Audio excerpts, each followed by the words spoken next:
গণভোটের প্রচার ও ভোটারদের উদ্বুদ্ধ করতে রংপুরে অনুষ্ঠিত হয়েছে বিভাগীয় ইমাম সম্মেলন। এ বিষয়ে বিস্তারিত থাকছে রংপুর থেকে জাকির হোসেন সুজনের পাঠানো প্রতিবেদনে। উন্নয়ন ও ইনসাফ ভিত্তিক রাষ্ট্র বিনির্মাণে আগামী 12ই ফেব্রুয়ারি অনুষ্ঠিতব্য গণভোটে হ্যাঁ ভোটকে জয়ী করতে ইমামদের ভূমিকা অপরিসীম বলে মন্তব্য করেছেন প্রধান উপদেষ্টার বিশেষ সহকারী অধ্যাপক আলী রিয়াজ।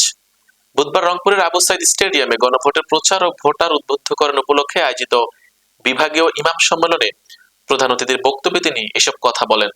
রংপুর জেলা প্রশাসক এনামুল আহসানের সভাপতিত্বে বিশেষ অতিথি হিসেবে বক্তব্য রাখেন প্রধান উপদেষ্টার বিশেষ সহকারী মনির হায়দার, ধর্ম বিষয়ক মন্ত্রণালয়ের সচিব কামাল উদ্দিন, রংপুর বিভাগের কমিশনার শহীদুল ইসলাম, ডিআইজি আমিনুল ইসলাম ও পুলিশ কমিশনার মজিদ আলী। এছাড়াও বক্তব্য দেন ইমাম সমিতির রংপুর বিভাগীয় সভাপতি নজরুল ইসলাম এবং জেলা সভাপতি বাইজিদ হোসাইন। বক্তারা গণভোটে সকলকে স্বতঃস্ফূর্তভাবে অংশগ্রহণের মাধ্যমে দেশকে এগিয়ে নেওয়ার আহ্বান জানান।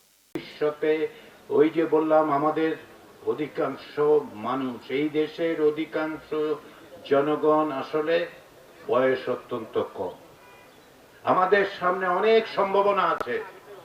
1972 সালে স্বাধীনতার পরে অনেক দেশের অনেক মানুষ বলেছিল বাংলাদেশ জায়গাটা টিকবে না, এত মানুষ, এত কম সম্পদ, টিকবে না দেশটা।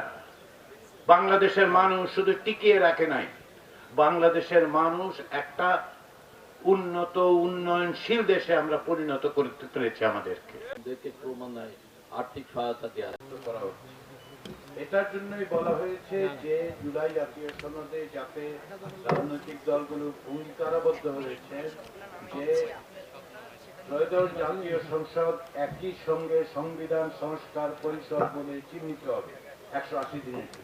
এই 180 দিনের তারা এইগুলোকে সংবিধানে যেখানে সংশ্লিষ্ট প্রয়োজনীয় সংশোধন, সংযোজন, পরিবর্তন, পুনর্লিখন যা যা প্রয়োজন সেটা করে এটা অন্তর্ভুক্ত।